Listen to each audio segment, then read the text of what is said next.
Intense rain and wind pelt North Carolina with no end in sight. Floodwaters rise. We have been with you for 12 hours now, following the storm as the eye approaches the coast. I'm Catherine Brown. I want to get you up to speed on the latest right now. 2 p.m. on Monday, the death toll rose to 19 people today. That includes 13 people here in North Carolina, 6 people in South Carolina. The storm's remnant spawned at least 2 confirmed tornadoes this morning, one in Wilson County, another in Wayne County. Look at these pictures right now. Your heart breaks. I mean, this gentleman clearly having a difficult time. These search and rescue teams are a lifeline for so many people. Go outside and wave a towel or a flashlight or a flare, whatever you have available, if you need a rescue. Again, they are beginning those helicopter rescues now. So if you need to be rescued, do not hesitate. Go outside and look for a helicopter. You know, back to that video that Adam Owens was showing of that rescue. We were all watching it in here just with our jaws dropped because such incredible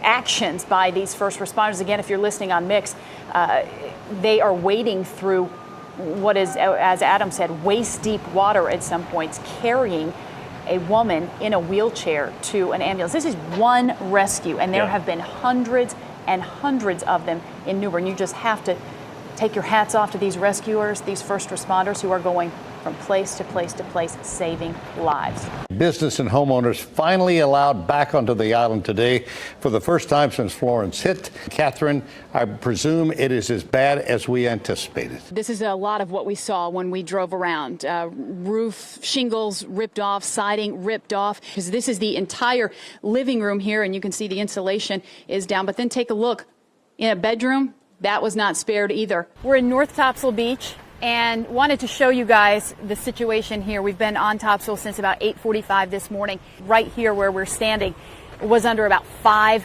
feet of water.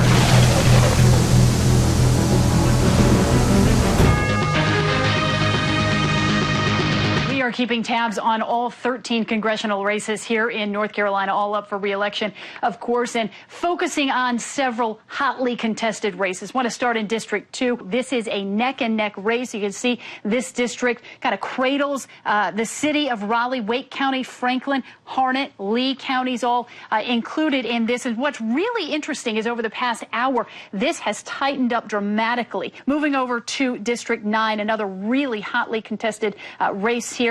Dan McCready, Democrat, 49% of the vote. Mark Harris, 50% of the vote. President Trump has been very instrumental in this race. He's made it down to Charlotte a number of times to campaign for Mark Harris. This is a district that is a toss-up, widely considered a toss-up, but very, very important to both Republicans and Democrats. Both think they have a shot here, according to the numbers, with 86% of the precincts reporting a virtual neck-and-neck race here. It will be really interesting to see how the next couple hours shake out. Right now, we're going to go over to Ken Smith at the GOP headquarters. I was in that arena when the puck went into the net. I can tell you it was insane. It exploded. Fans screaming, chanting her name for the team, for the fans, and really for Korea. Randy is a hero. She calls it a lucky bounce, but in truth, it was Randy Hisu Griffin's years of hard work and sacrifice that made this moment possible. Room for Randy Hisu Griffin, skating in, and a shot. They score! Korea!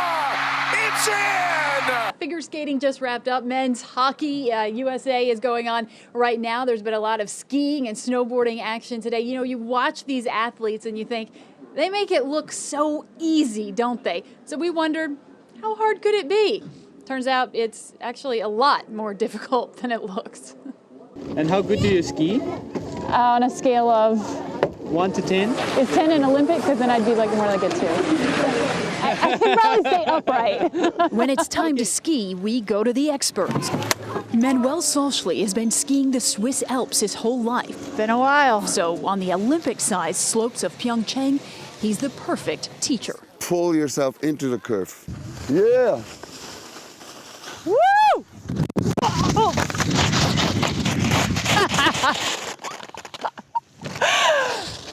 Oh, I felt that one coming. 3-5. Great teacher. Great student.